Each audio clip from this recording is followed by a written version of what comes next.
America Iran మధ్య రెండో దశ చర్చలు లేనట్లే. ఇస్లామాబాద్కు వెళ్లేది లేదని ఇరాన్ తేల్చి చెప్పింది. అమెరికా సాధ్యం కాని డిమాండ్స్ పెట్టిందంటూ మండిపడింది. ఒక ఫ్రేమ్ వర్క్ను అంగీకరించే వరకు చర్చలకు సిద్ధంగా లేమని తేల్చి చెప్పింది. మరోవైపు చర్చల కోసం ఇప్పటికే అమెరికా బృందం ఇస్లామాబాద్ వెళ్లింది. ఇప్పటికే మొదటి దశ చర్చలు జరిగాయి. 24 గంటలు చర్చించినా ఒప్పందం కుదరలేదు.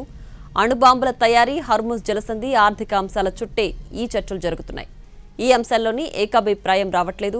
ఇరాన్ తన యురేనియం శుద్ధిని పూర్తిగా ఆపాలని అమెరికా కండిషన్ పెట్టింది. అణు సౌకర్యాలను పూర్తిగా ధ్వంసం చేయాలని, ఇప్పటికే శుద్ధి చేసిన 400 కేజీల యురేనియంను తమకు అప్పగించాలని షరతు పెట్టింది యుఎస్. ఇరాన్ మాత్రం 5 ఏళ్లు మాత్రమే యురేనియం శుద్ధిని నిలిపివేస్తామని బదులిచ్చింది.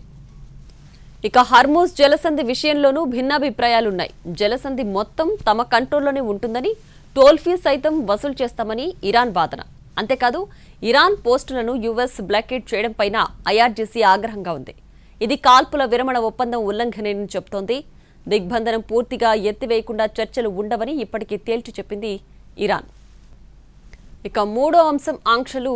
అమెరికా విధించిన అన్ని శాంక్షన్స్ పూర్తిగా ఎత్తివేయాలని, ఫ్రీజ్ చేసిన ఆస్తులను రిలీజ్ చేయాలని ఇరాన్ డిమాండ్ చేస్తోంది. ఇజ్రాయెల్, అమెరికా దాడుల్లో ధ్వంసమైన వాటికి పరిహారం కూడా చెల్లించాలని షరతు పెట్టింది. అమెరికా ఇరాన్ మధ్య రెండో దశ చర్చలు లేనట్లే. ఇస్లామాబాద్కు వెళ్లేది లేదని ఇరాన్ తేల్చి చెప్పింది. అమెరికా సాధ్యం కాని డిమాండ్స్ పెట్టిందంటూ మండిపడింది. ఒక ఫ్రేమ్ వర్క్ను అంగీకరించే వరకు చర్చలకు సిద్ధంగా లేమని తేల్చి చెప్పింది ఇరాన్. మరోవైపు చర్చల కోసం ఇప్పటికే అమెరికా బృందం ఇస్లామాబాద్ బయలుదేరింది. ఇప్పటికే మొదటి దశ చర్చలు జరిగాయి. 24 గంటలు చర్చించినా ఒప్పందం కుదరలేదు. అణుబాంబుల తయారీ, హర్ముజ్ జలసంధి, ఆర్థిక అంశాల చుట్టే ఈ చర్చలు జరుగుతున్నాయి. ఈ అంశాల్లోనే ఏకాభిప్రాయం రావట్లేదు. ఇరాన్ తన యురేనియం శుద్ధిని పూర్తిగా ఆపాలని అమెరికా కండిషన్ పెట్టింది.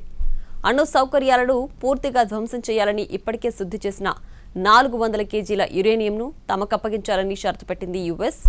ఇరాన్ మాత్రం 5 ఏళ్లు మాత్రమే యురేనియం శుద్ధిని నిలిపివేస్తామని బదులిచ్చింది.